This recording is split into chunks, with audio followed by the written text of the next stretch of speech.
Regler. Hvis man gerne vil læse reglerne online, så kan man så scanne en QR-kode her på bagsiden. Men hvis du nu gerne vil bare læse reglerne, så er der sådan en her, hvor du kan læse reglerne. Hvor du så kan bladre. Det er spillepladen, hvor vi så har mimekort til de så forskellige, hvad der står. Der kan stå tillægsord, udsangsord og navneord. Og det her, det er talekort. Så er de blå her, det er pengene. Så har vi så brikkerne her. Og den yngste starter altid.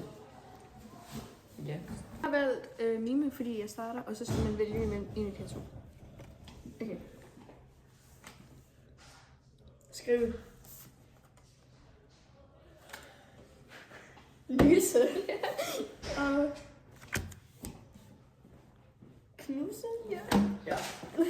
Okay, så fik vi alle tre rigtigt, og så tager vi 3 point. Og så rykker vi 3 frem. Så det her.